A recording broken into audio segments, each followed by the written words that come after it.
you're harboring the secret, that saying, we're as sick as our secrets. That's true. If you're harboring some shameful thing, it's gonna manifest in some way. Yeah. It has to. It does. It comes out, and it can look like anxiety, panic, depression, victim mindset, anger, withdrawal. What else, Sarah? Difficult relationships. Self-harm. Yeah. Self-harm. Substance use. Substance use is big. Yeah. Self-sabotage. Emotional, not being able to manage your emotions. I mean, emotional dysregulation, because you have to always be out of your body. When you can't tolerate what you're feeling or something from your past, you have to escape it in some way.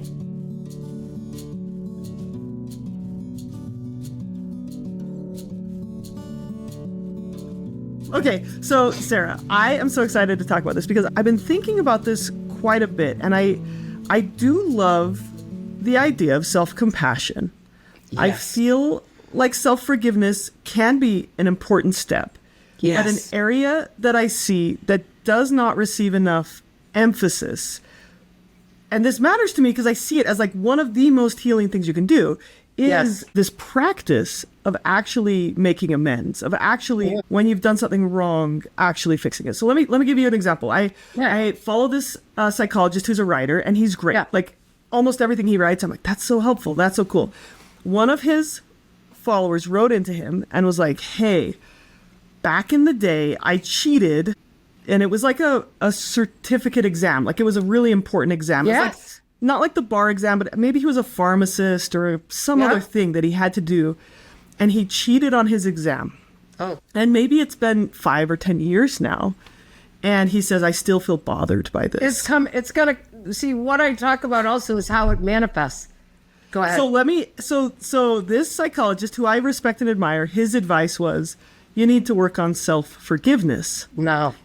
That was my thought too. He's never going to have freedom. He's never going to have freedom. Because he's always going to know that he has not fixed what he did wrong. Yes. So would you say, I think you are more of an expert on this because AA does have the 12-step process does have a practice of making amends and fixing things.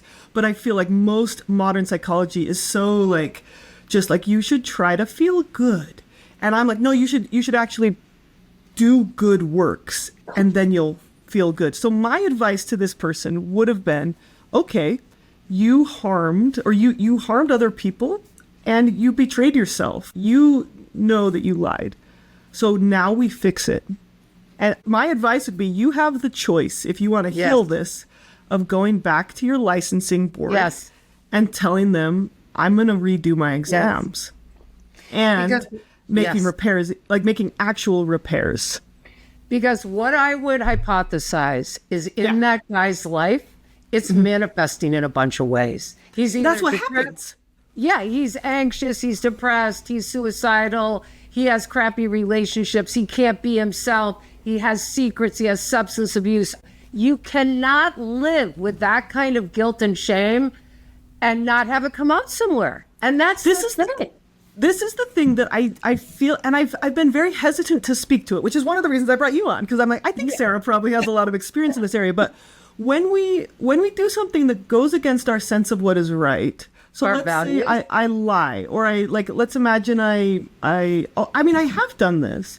When I worked at a pizza place, the rule and the policy that I had signed when I worked there was that you pay 50% for your food. Yeah. And then sometimes we'd have a manager who would just give it to us. Or sometimes we would just, like everyone else, would just take the food, go in the back room, eat it quietly, and then move on.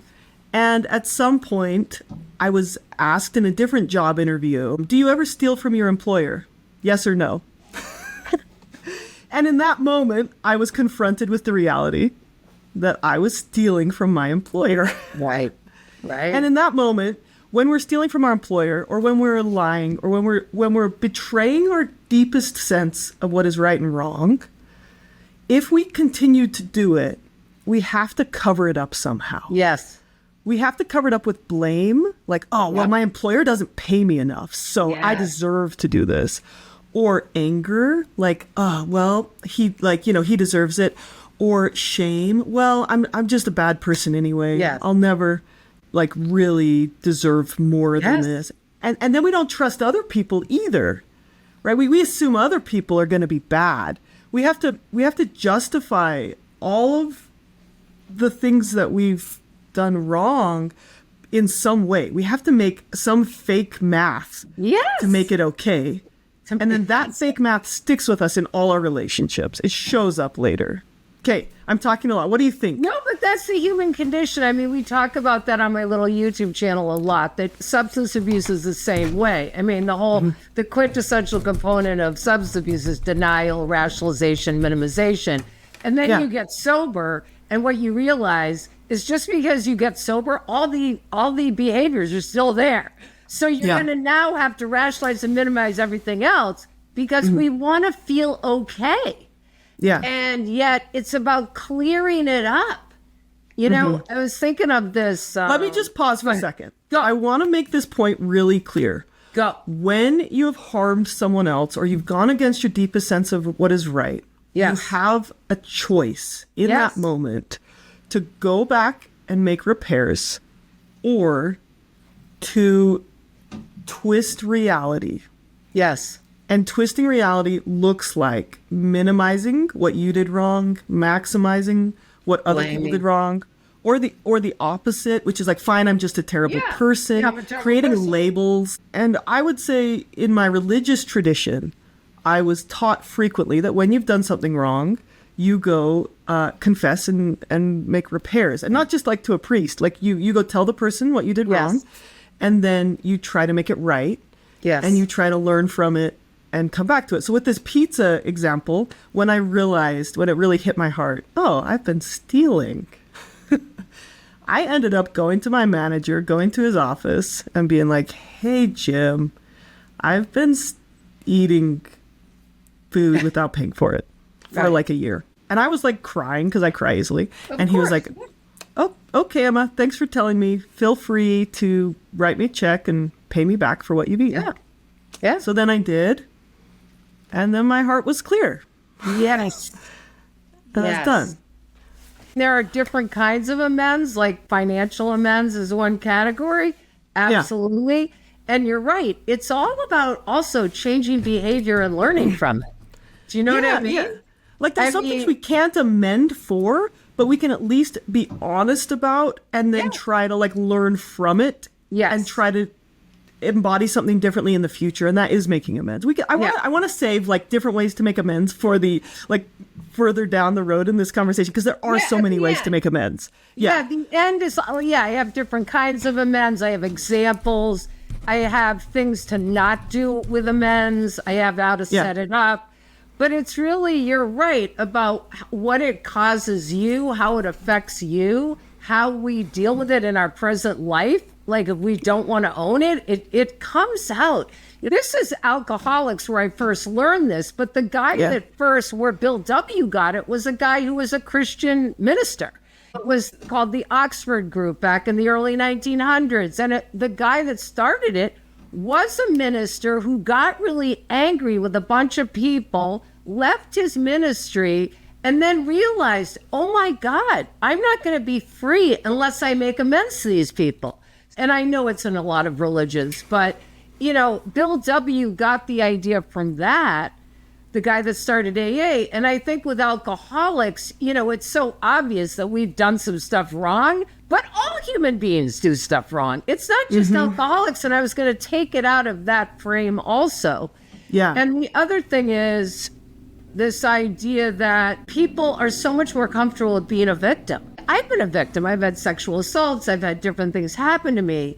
But it doesn't mean it's not the both and. We can be a victim and do bad things. It's all of it. Yes.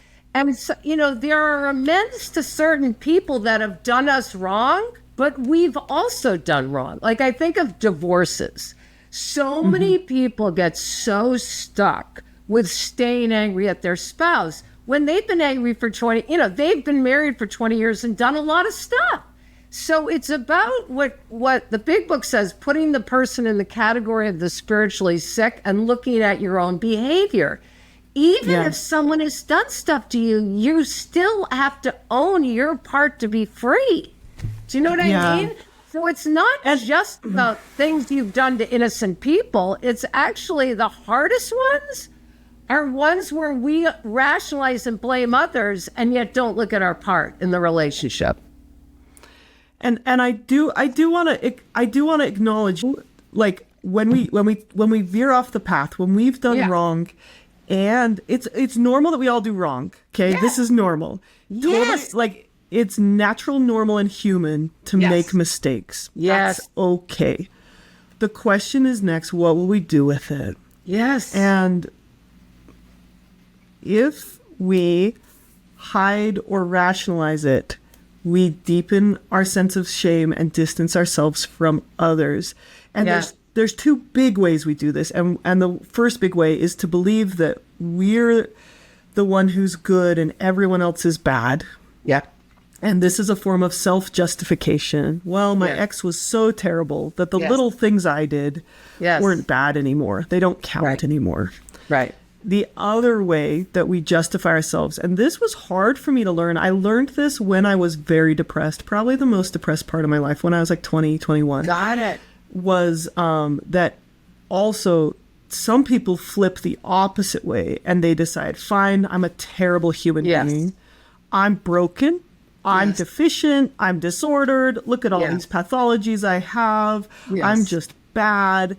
And that is just as likely to prevent someone from making amends, making repairs, reconnecting with the human race as the opposite, like these two different ways. Yes. And so for these folks, the second group where I was for a long time, which is, well, I'm just a bad person then. Yes. Right? Yes. For them saying, well, you need to fix what you did wrong, they're going to be likely to just try to beat themselves up instead of actually making repairs, like wallowing, withdrawing, blaming themselves, labeling themselves, and that's not making amends. No, and one group of people, because I've known people for years and years doing this process, they make amends, but they still can't let go of the guilt.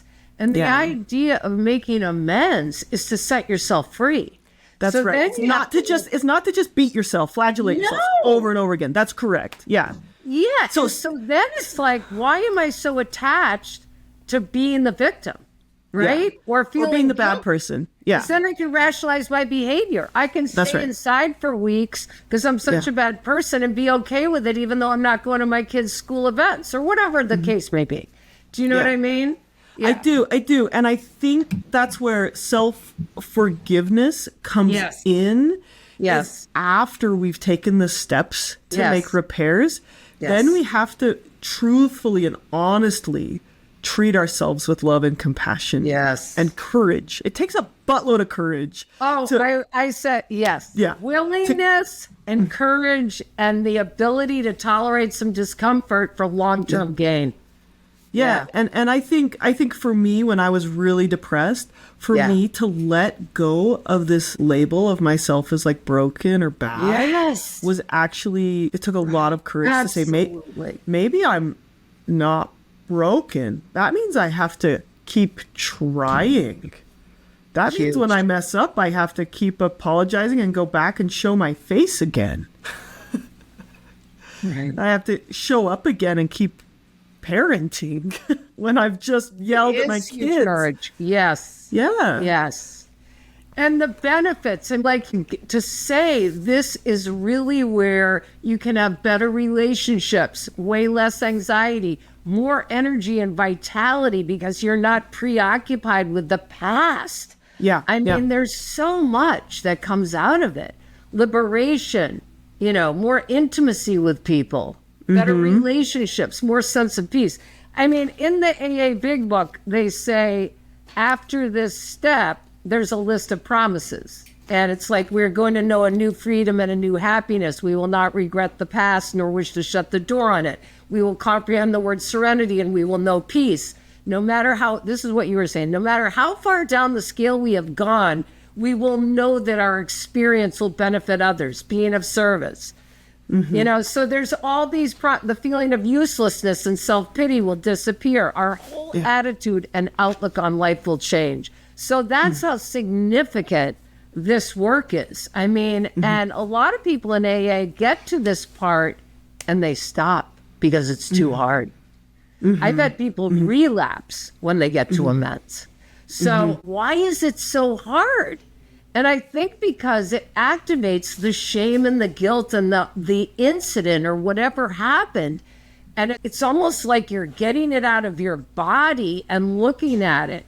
And it's just so much easier to, blame others. And that's where the self-compassion comes in. I have to have compassion for myself that I stole my mother's pearls to buy cocaine. You have to trust that for whatever reason those things happened, I did what I did, and now I can know that my experience can benefit other people and I can support people in finding freedom, I think it is immensely liberating, but because the rationalization numbed your emotions a little bit, actually making an honest, what is it called? Honest accountability? What's that step where you write down all the bad things you did? Oh, the moral inventory. The moral inventory. Actually being honest with yourself that you messed up is going to increase your pain briefly. I know. Honesty is a huge piece of this. Yeah. That was another... So when I saw that survey and it said, do you steal from your employers? And I had to answer yes or no. That increased my sense of anxiety. Yes. And then I had the choice, and I could have rationalized, which would have made me feel a little bit better, or I could have talked to Jim, and that made me more anxious. And after I talked to Jim, I feel good. Like, I feel really good. It's like when you tell a secret to someone, like all of a sudden all this energy is released. So you're right. I always talk about short-term pain for long-term relief. It's like to be uncomfortable for a temporary little moment to be free. So on a practical level, how does someone do it? They know, or maybe they don't know, that they've harmed someone, that they've done something wrong in their past. We all have. How does someone start to do it on a practical level? All right, on a practical level, I think when you sit quietly, it's already right there. It's right underneath the surface. If you can access it, if you're not acting out, if you're not substance abusing or coping in a bunch of ways, but some stuff will come up. So you make a list of names or a pizza place. I actually had to make amends to a place that I stole stuff from when I was a drug addict, and the store was gone now. But what you do is you do something to balance out the karma. So it was a tool house. It was like a garden shop. So I ended up donating money to a place in my town that they were starting a community garden. So it's like, even if things like graveside amends is another one. I made a very powerful graveside amend to my mother. So you start with a list of names, maybe just the top 3 we can say to people. And you write out specifically, there's tools. You want to be as specific as possible. You don't want to say, I'm really sorry I did this, but it was because, and give some rationalization, which, some people do that because they want to feel better. You just stick with what specifically you're making the amend for. The other warning is, if you're still angry at the person about something else, you've got to resolve the anger before you make the amend, because I know people that have gone to make amends and then just gotten activated. You can't do that. So you got to be ready to do it. You have to be ready and willing to really do it. And so, we have this thing where you make 3 columns and you do the super easy ones, Okay. Yeah, super easy ones. Then you do the ones that harder, but I want freedom. And then you do the ones that, like, I'm never going to do. And my first husband was on the never I'm going to do list. Yeah. And over time, they make it over to the easy list, because the more work you do on yourself, the more freedom you want. And that amend with him was incredibly powerful. And we had a great relationship. What was that like? Can you describe it just a little bit? You don't have to give personal details. Yeah, well, what made that powerful? Well, I was so angry at him for not being who I wanted him to be, even though when I look back, of course he wasn't. He was exactly who he was supposed to be. And so I worked on my own work and my resentments and worked through some anger and saw that if I'm going to raise my son with him, I need to have a relationship with him. And you can be victimized and still have done. I mean, I was with the guy for 6 years. To say I never did anything is ridiculous, right? Yeah. So I just focused on my part. I put him in this other category of the spiritually sick, we call it, just turned and looked at myself. And there was like 5 or 6 big things. I mean, he's Canadian. He moved to the United States for me. And I told him I'd go back to Canada after our son was born. I had no intention of moving back to Canada ever. Yeah. And yet, I mean, I owed him big amends. And then this is the saying, and this, I don't know if you want to do this part, but at the end, you ask, God, I could get tearful. You ask the person, is there anything else? Ooh. Yeah. And he said something to me. And I have goosebumps right now. Me too. I said, you're absolutely right.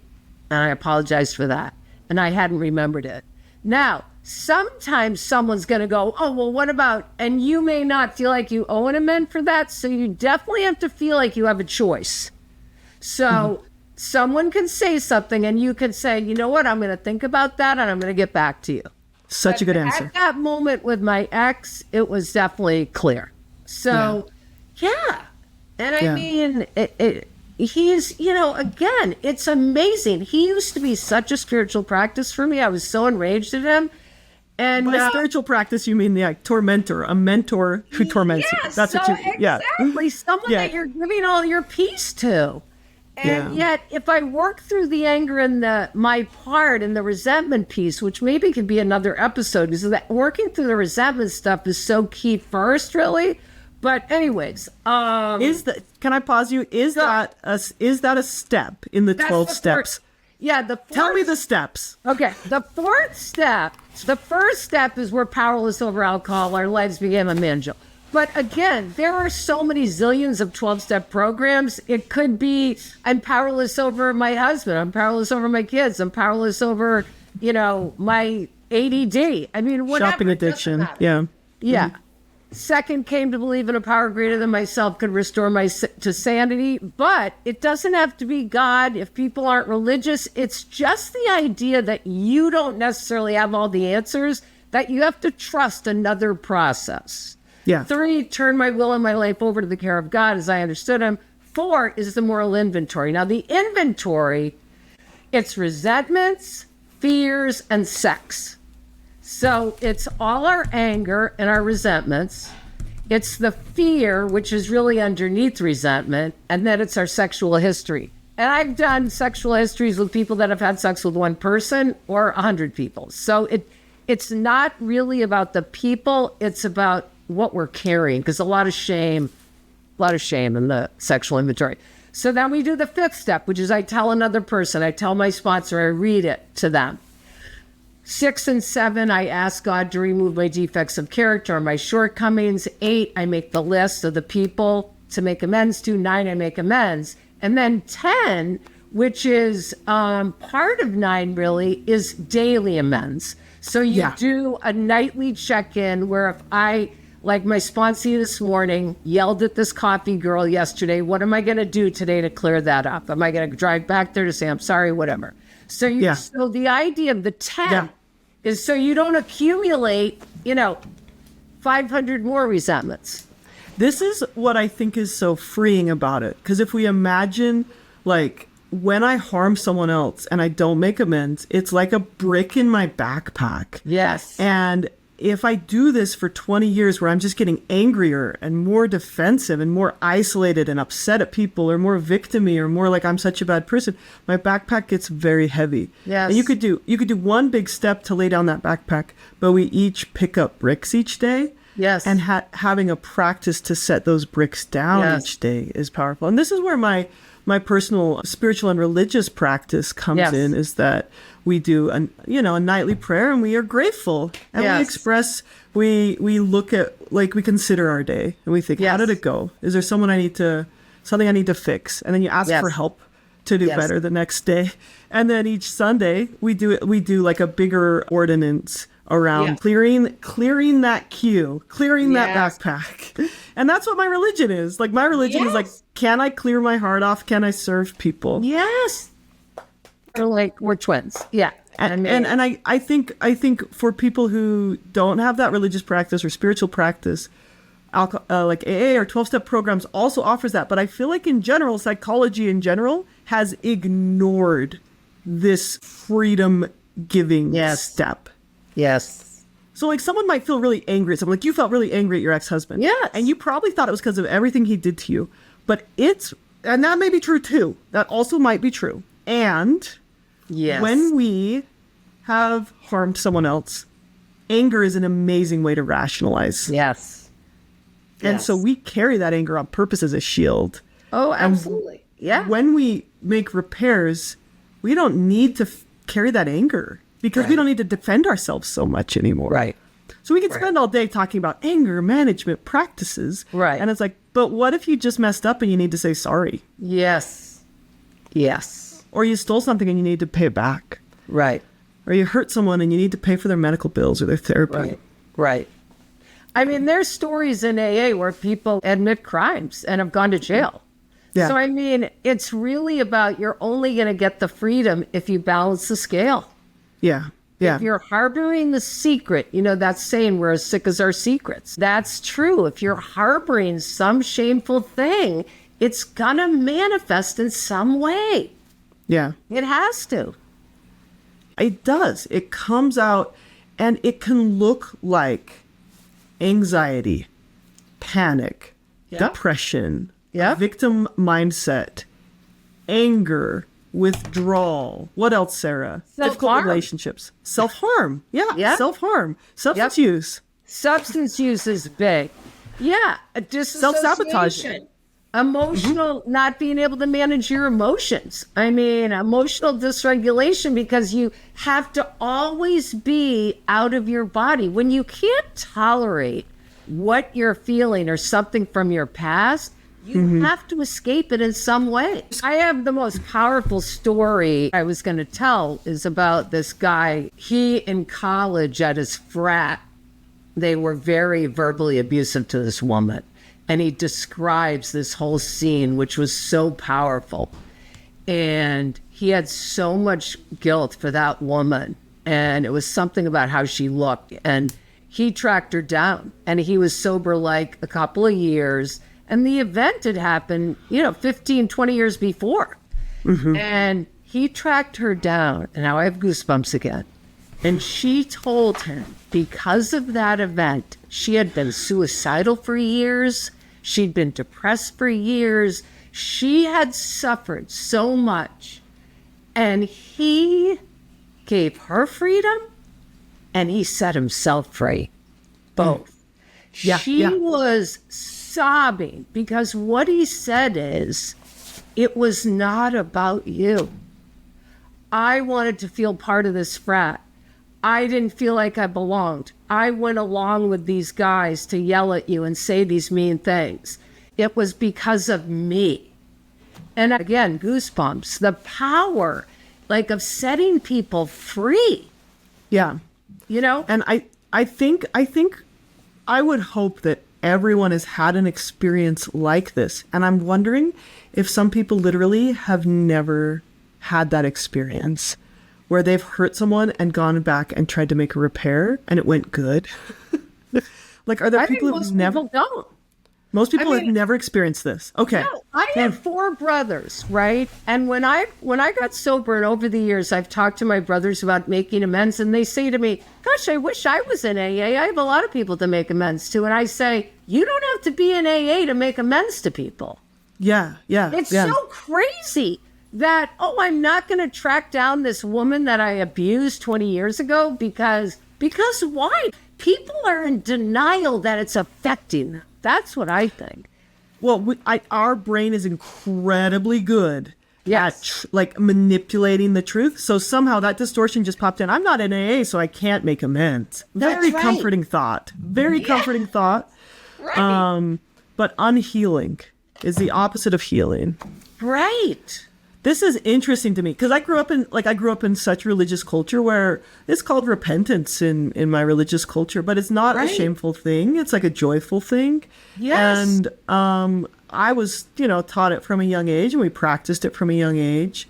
And to me, the idea that like some people have never had the chance to like make a clean like amend in their life where they like apologized without a but or whatever. I'm sorry I did that, but da-da-da-da-da. Like, no, I'm sorry I did that. That probably hurt you. Huh. No. I'm going to make more videos about this, Sarah, because I think it's powerful, and I don't see people talking about it. They feel like it's shameful. It's the opposite of shameful. I know. And it also somehow people think like if you're owning it, like you're the bad guy or something. Like now, now people are going to... No, actually, it's totally liberating. And like you said, I think what's really important is to say, we all do stuff. We're human.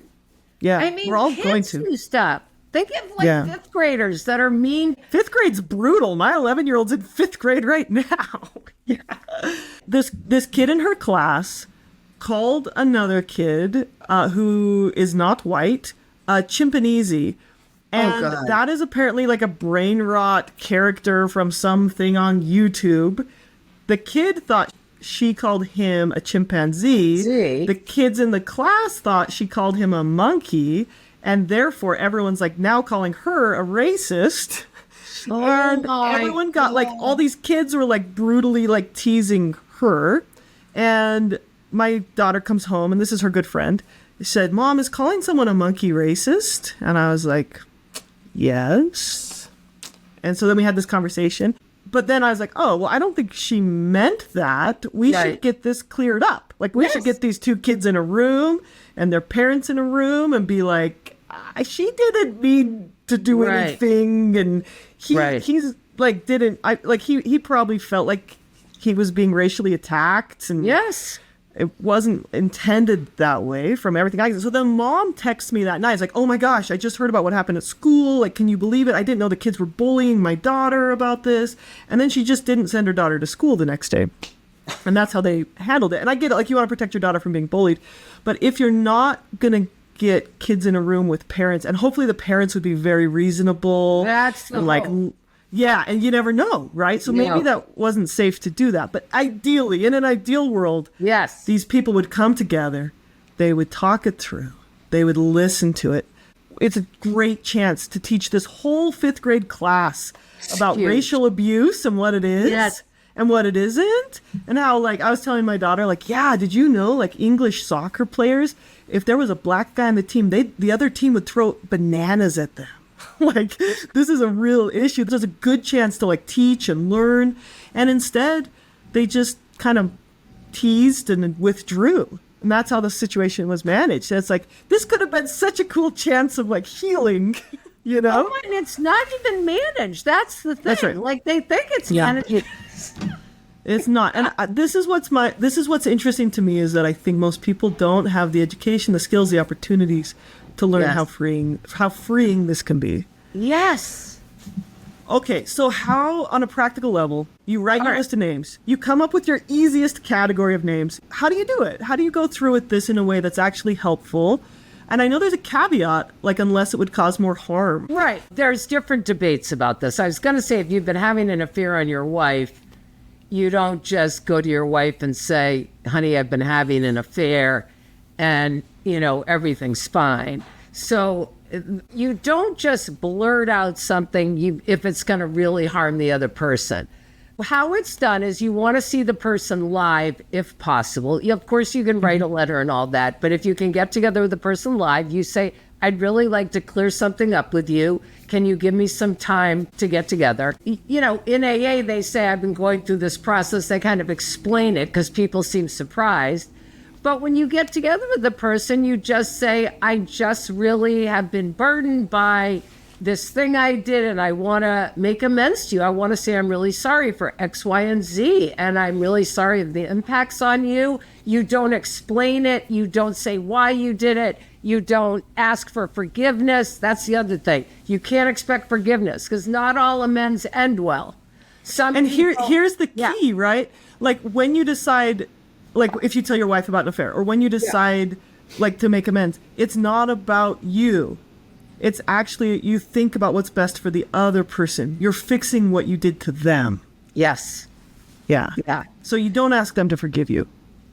No, you know, the hope is that it'll clear up the relationship. But I've had some examples where the person goes to a relationship that was really harmed, and the woman said, you know, thank you for doing this, but I just want you to know this doesn't mean we're going to be friends. They were really good friends for several years, and then the person did something really mean. And she said, you know, thank you, but, you know, I still don't want to be friends. So I totally acceptable. Like you should not go into making amends with the expectation that the other person is going to be nice, that they're good, like we would hope they would, that they're going to forgive you, that they're going to be cool, let's be best buddies. That's not the point. Yes. The point is to do your half. Yes. That's it. Just do your 100% of your side of this problem. That's it. That's it. Right? And then let it sit. What's happening inside of you at the moment, whatever guilt or remorse you're feeling, and you have to tolerate what's happening for the other person. The other thing about amends, Emma, there are things we are tortured over that the other person doesn't even. I made an amends. I know. I've done twice. I've reached out to people. I was like, hey, this thing I said must have really hurt you. And they're like, what? Yes. And so think about that. I was tortured for years by this thing I did to my cousin when I was like 8 years old. Yeah. I get together with her as an adult. Yeah. I tell her this experience of when we were kids and we were down the Cape, and she says, Sarah, no memory. And I thought of the years I was tortured by that. Yeah. I mean, that's the other thing. We could be tortured by things and we don't even know the other person has forgotten about it or didn't even hurt them. So that's another element, right? Feeling bad about things that maybe someone else didn't even take that way. Yeah. So, okay. So then here comes the question. Like if you've stolen something, you can try to repay it. If you don't have money, you can work to repay it. If you can never repay it, you can, I don't know what, you can go to jail if you have to, I guess. Like that's an option. I'm not saying that's the best option, but like what about things like harm you've caused that feels unrepairable? It feels like you can apologize for it, and that is a helpful step. You can take responsibility. You can say, so let's just imagine someone who's sexually assaulted someone. Yes. You've harmed their personhood, their integrity. Yes. You this can is where living amends comes in. Mm-hmm. Okay. It's called living amends. I mean, tell me about it. Okay. Say I've done something horrendous like that. I can make the amend, and then I can think about how can I make this right for the rest of my life, really. Mm-hmm. So do I volunteer at a rape shelter or a rape place? Do I donate money? Do I help my sister who's having trouble with I mean, you really think of a way that you're making living amends to balance out the karma. That's a way I'm saying it. But yes, you can feel okay about it because you're right. Some things you do and you can't change the impact on the other person. Right. So how are you going to live in a way, I mean, people kill people in drunk driving. You know what I mean? So you can't make that right, but you can now be of service to as many people as possible. I'm going to throw out a couple that I can think of, like someone, there's that TED Talk that I share all the time, and I'll pop the link in the description, but this guy sexually assaulted his date, and then she, 10 years later, reaches out to him. He'd been doing the whole, hiding, not hiding from the law. She hadn't filed any reports or anything. He had just been trying to convince himself he was a good person for 10 years, right? Trying to convince himself he was an okay person. And and she reaches out to him, and he says, he owns it. He says, I'm sorry, that was so wrong of me. He explains it, and then not explains it, but he shares, and the two of them continue this dialogue over email for a couple of years until they decide to meet. And then they decide to write a book together. And then he decides to explore the thoughts and the beliefs around women that had led him to thinking this was okay. And then he shared his experience in a public platform. I'm not saying everyone needs to go public with their mistakes, but it's like, because he was willing to share his experience as an abuser, that provided an opportunity for millions of people to learn from him and consider their ways of thinking that impacted that. And he can never go back and undo what he did, but he can contribute to the process of healing in that way. Yes. Beautiful. Yes. I could think of another guy who, he was drunk. He punched someone in the back of the head who was just walking down the street. And that guy fell and hit the sidewalk and then ended up dying. He went through the court process. He pled guilty. He spent time in jail. He was willing to share what he did wrong. Like, what's a different word than confess, Sarah? Confess carries like religious terms, but it's like he was willing to take accountability. Like, take accountability. Take accountability. Take full accountability. I did this and it was harmful and I hurt your family and I hurt our community and I'm sorry. Yes. And that didn't fix it. But it's better than running and hiding. Because you have to live it. You're going to live with yourself a lot better and have compassion for yourself and what happened if you're being of service and using it. We will see where our experience can benefit others. Do you know what I mean? Yeah. Can you think of other examples of how when people feel like they can't make repairs, like maybe the person refuses to speak with them? Yes. Or if they speak with this person, they might be abused. Or the person's dead. Give me some examples. How can we make amends, make repairs? The example with my mom. I mean, she, I did graveside amends. And, what does that mean? I had stolen a bunch of her jewelry for drugs when I was a kid. And because of my addiction. And she passed away fairly young from alcoholism. And when it was time to make amends to her, she had passed away, and I wrote them all out with a sponsor. The other thing to do with amends, and this is another key thing, is don't do it by yourself, meaning you really need to double check the amends with another human being, because we are so tricky.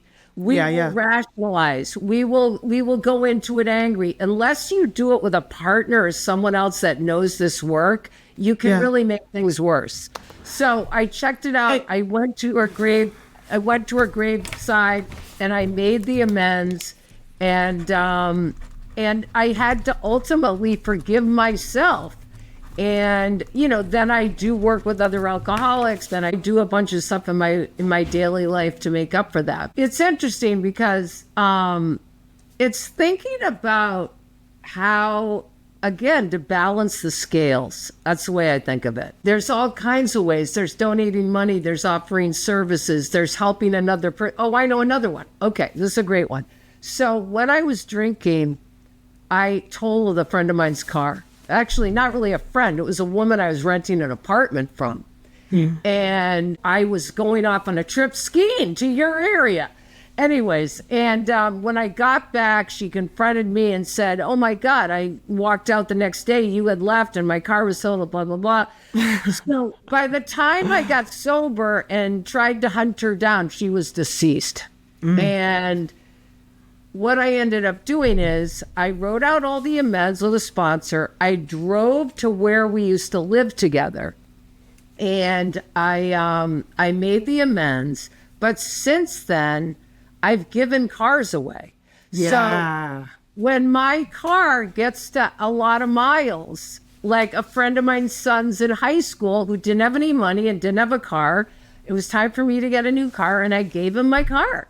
And I've done that with several younger people, like teenagers that don't have any money. So, I mean, that's how I balance out the scales. So things like that. I love it. I love it. Yeah. And I think when we really look at making amends, I see this almost as like a path we walk. And it's like, oh, let's say someone sexually assaulted someone.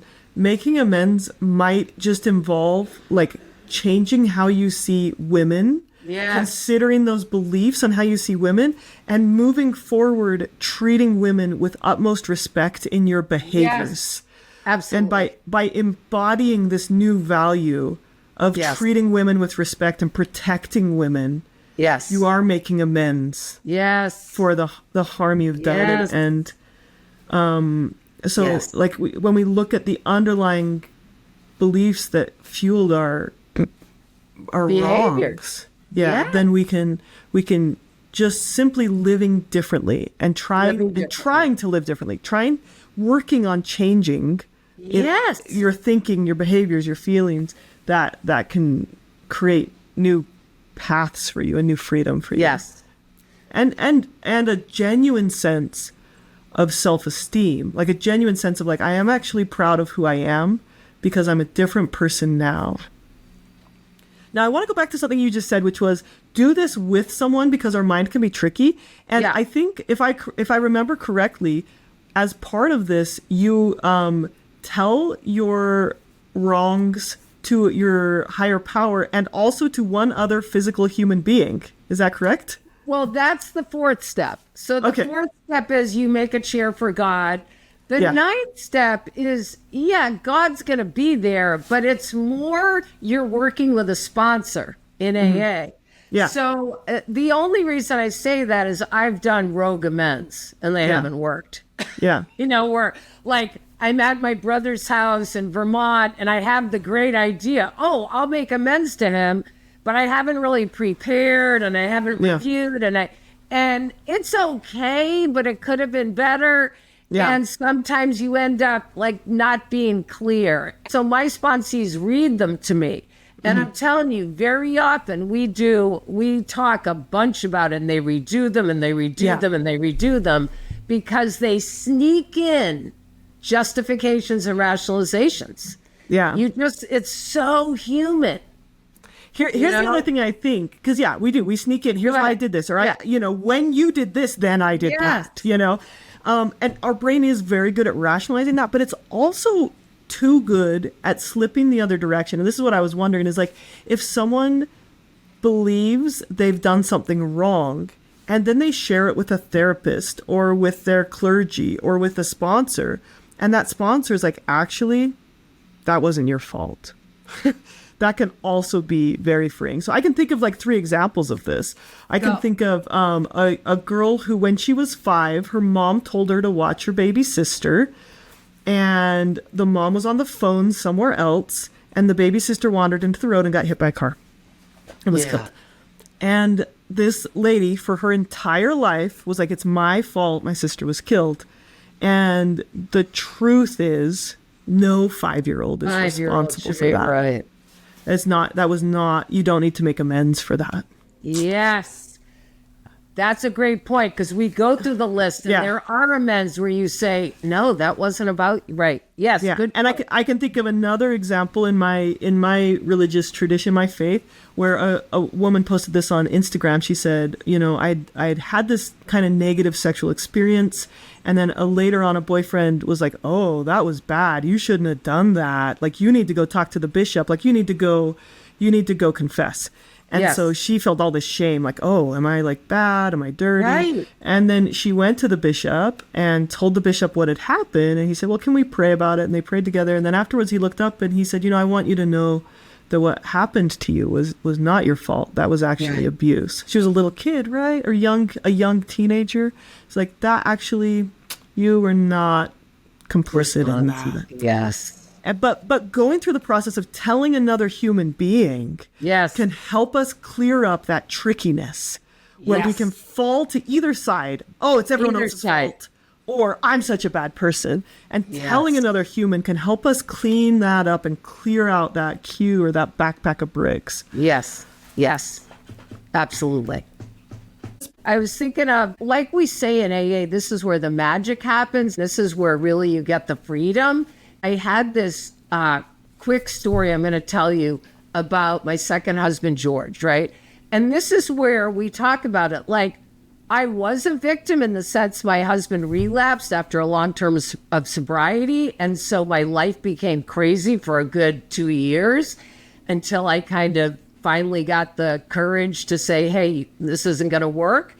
But after a while of post that divorce, I did some more work and I decided I needed to make amends to him because we were together for quite a while. And he was deceased by then.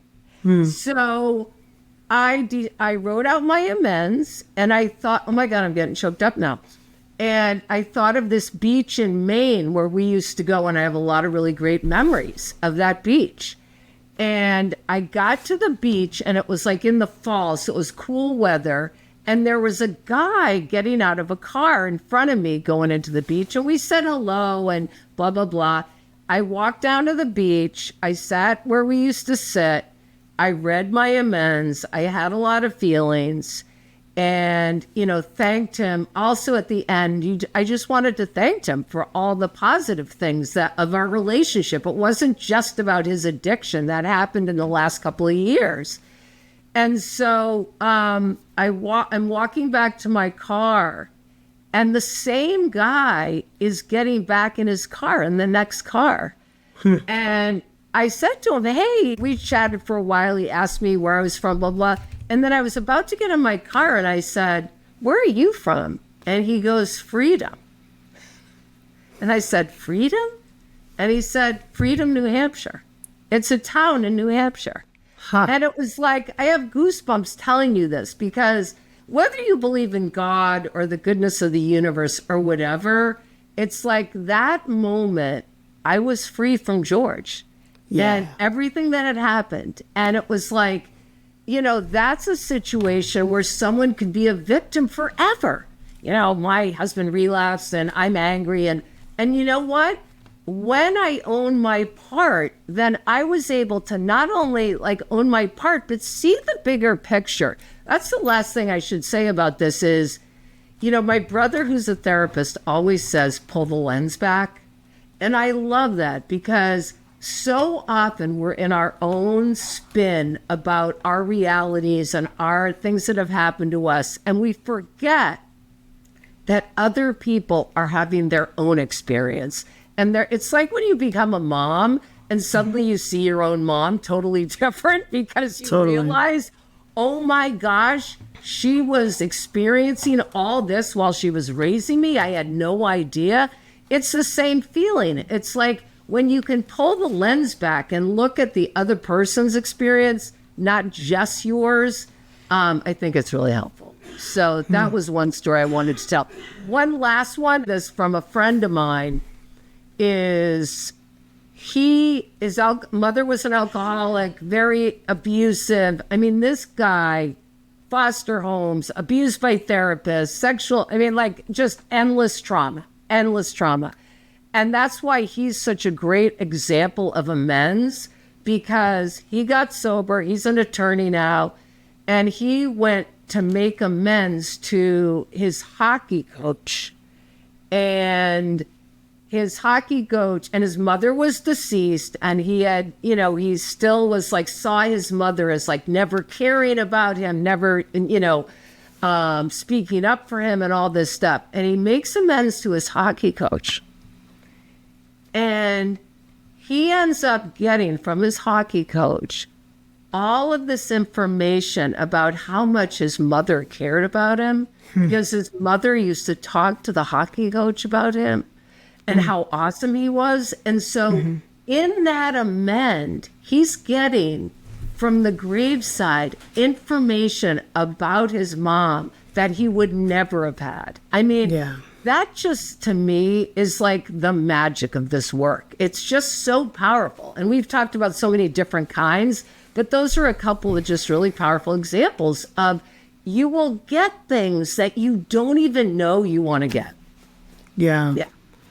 I do feel I don't know how to say this. I keep going back to religion because this is the language I have around this. But there's this religious which is, I consider like my practice, right? This is what I do. Religion is more like a behavior. My spiritual practice, my religion sometimes fuels my spiritual practice. Like this sense of like, there is something big and deep and connected that's healing and loving and powerful. So my religion is my actions, and it sometimes frequently helps me connect with this bigger thing, which is God or whatever is in the universe. Yes.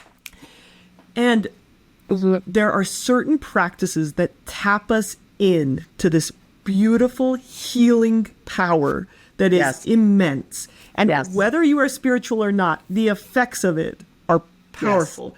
When I read the book by Dick Schwartz, I had that similar experience when I practiced the self energy of like tapping into something deeply healing. And when I see people practice gratitude and they count their blessings, they tap into this abundance, this beautiful abundance that exists in the invisible web around us. This is how I could describe it. I don't know. You could use psychological terms and say statistically this is an effective practice. If you don't believe in this, that's fine. But there's something real about it. And when I see people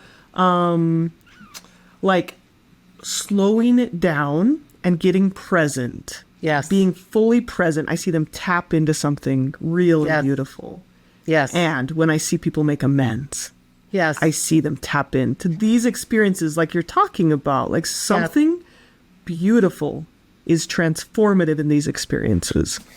I have goosebumps because in the big book of AA, and everybody's got, and believe me, AA isn't the only answer. I just want to say, I know there's lots of options, but he talks about you clear this out because you want more space for the sunlight of the spirit.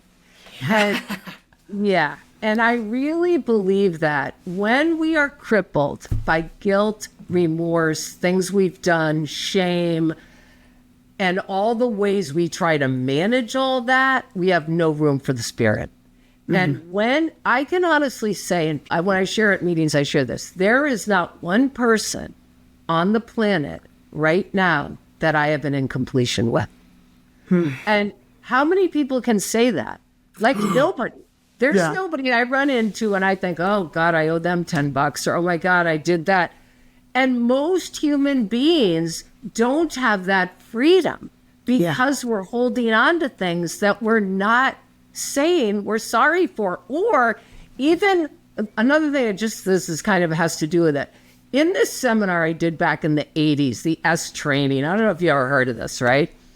This guy, Werner Erhard, created this training. There's all these big workshops, personal growth workshops. And he said one time, upset for human beings is caused by three things: unrealistic expectations, thwarted intentions, and undelivered communications. And out of fear, people don't communicate things they need to communicate with people they love. Amends or no amends, right? Just that withholding and not sharing. And amends is part of that. And I just believe when we can complete that, like you said earlier around, it just completes this cycle. We balance out the karma and we are free. So on a practical level, if someone wanted to take action this week to make amends, what would you tell them to do? Because sometimes our first attempts at making amends without support and guidance can backfire. I would think of a super easy one. Like, say you've owed your brother $50 for 10 years and you've been angry, you don't want to pay him. Like literally, like something practical. This idea, even if you don't have the way we work through resentments and anger, try to say to yourself, I don't want to be thinking about this $50 anymore. And you may think, oh, I don't think about it. But trust Emma and I, it is affecting your life in a way that you don't realize. So put him in a category of saying just, I forgive him, I forgive myself, whatever stuff you have with him, and just see if you pay him the $50, do it as an experiment. See how you feel afterwards. or the Yeah. following week. See if you get any freedom or clarity. So try it and, call up someone that you're comfortable with and apologize for, not reaching out to them when they were sick or whatever. Try to do something that doesn't feel that hard. Yeah. Start small. Something simple and something very crystal clear, not muddy, because the muddy ones may take more time. What do you think? I mean, I would say when possible, consult with a wise person. Of course. Whether that's a sponsor, I think most people don't have sponsors, Right. or a therapist or a church leader or just a friend who's not going to just like back you up, but really help you be your best self. Be like maybe talk with one other human about this. Yes. Great idea. And then consider how to move forward. Yes. There's also a book that I really like that kind of teaches this, not exactly, but I mean, it's not as concrete as AA, but it's the book Leadership and Self-Deception or The Anatomy of Peace by the Arbinger Institute. Both of those kind of walk through like how we deceive ourselves and how to get clear our hearts. Yes. So people could read The Anatomy of Peace. That might be helpful. Right. I don't know. I'm sure any kind of spiritual book talks about cleaning this. I mean, I think a lot of them. I think a lot of them do. And I think I am trying to think of a psychology modality that does. Because marriage and family therapy, that's what I do, does. Like marriage therapy, like you learn how to make repairs and how to fix things. Couples work, yes. But individual therapy, I think very rarely, I don't see it taught. Maybe in session, therapists are just doing it. Yes. It's a really great point because it's more about validating someone's pain the repair stuff is later. You're absolutely right. The thing that kills me is when we get to this point in the step work, where I end up seeing it's time to do this work. When I did it for myself, it wasn't like I needed to think about it. I knew exactly what I had done wrong. And, I was in my 20s the first time I did this, and I've done it ongoingly over the years. It's right there. I mean, if you sit quietly enough with yourself, you are going to know because it's something that is disturbing. It really is. I think the stuff that's harder is the people we're really mad at still, and yet we've done bad behavior. I know a woman who has been married to someone who has an addiction for a long time, and she's been so pissed off at him. She is finally, in the last couple of years, owning how she's been a raging maniac to this guy. And it's like, for years, it's like, oh, it's because he drank. No. Your rage and how you've taken it out on him is what you're doing, right? Yeah. I'm not justifying his behavior at all. But those are the kind of harder situations when it's someone that we've been harmed by. Yeah. That is true clarity. And I had to do that like with my mom, where I thought for so long she had mistreated me. And when I truly looked at how I had treated her, I could just and this is how I think of it. Like I take a piece of paper and I draw a line down the middle. And it's okay if I want to admit, like, these are the things that hurt me that she did. And then I can write down the things I did that harmed her, or things I did that went against what was right and true, my deepest sense of what's good.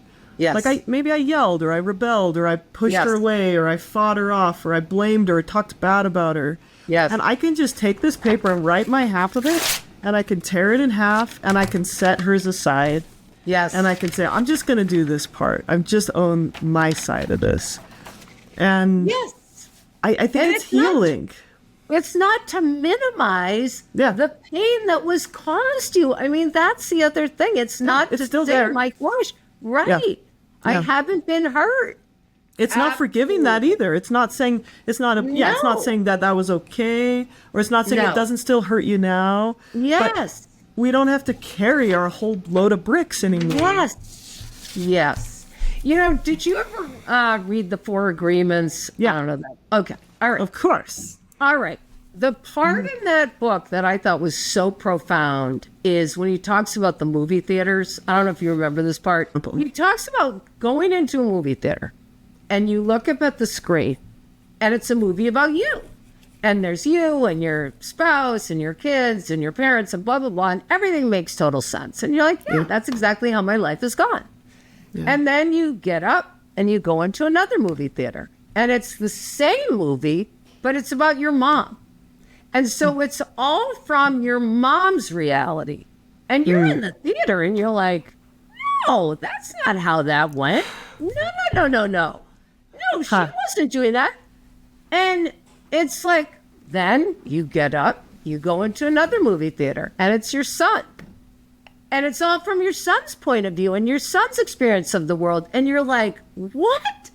And so to me, that is so liberating to remember we are not experiencing life from the other people in our world's experience. Whether they've done us wrong or we've done them wrong, we can rationalize, they can rationalize. Everybody's having their own perception of reality. This is so helpful when I have, disagreements with my son and we talk things out and he's like, oh my God, I didn't see it that way at all.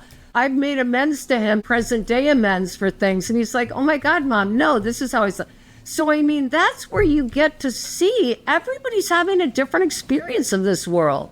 We can only be responsible for our part, and we can't control what anybody else is doing, saying, or thinking. We can only be responsible for us. And that goes back to the amends. Yeah.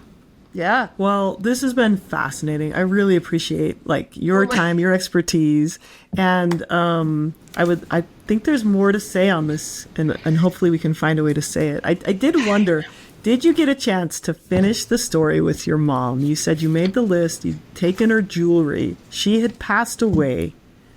Right.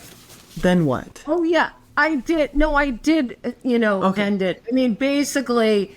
I made the graveside amends. I had all the feelings about it, and I have processed it in therapy, and I do things in my world now. It's so weird about my mom, and I don't even know if you're going to believe this. I have a better relationship with my mom now than I did when she was alive. I believe it. I really feel like she passed away from alcoholism young, and I feel her presence. And so I feel now that I literally have a connection with her that I didn't have before. And I work with alcoholics, and that's how I make up for whatever I did with her. And I make living amends in my world. So, yeah, she was a big one. The husbands were big. But, then there's the small ones that can accumulate. You know what I mean? So it's really important to do that daily stuff, too. Yeah, absolutely. Yeah. So daily, the big practice, the daily practice of just clearing out your backpack are all really valuable. And there's a lot of different ways to do it. I do think it's life-changing. Prayer, meditation, writing, journaling, gratitude. I mean, the thing that's so funny about gratitude to me is we've been doing it for over 50 years in AA, talking, because that's part of the practice. And now all the research is coming out. We can turn it around. I mean, shifting our attitude is so key. Yeah. And gratitude's such a biggie with that. Yeah. It's awesome. You were the best. Thanks, Sarah. Thanks for being here. Really appreciate it. Oh my God. I just love you. You're the best. You are a soul sister, my friend. And thanks. Yep. Okay, we'll do it again sometime. All right. Awesome. Thanks. Bye. Bye.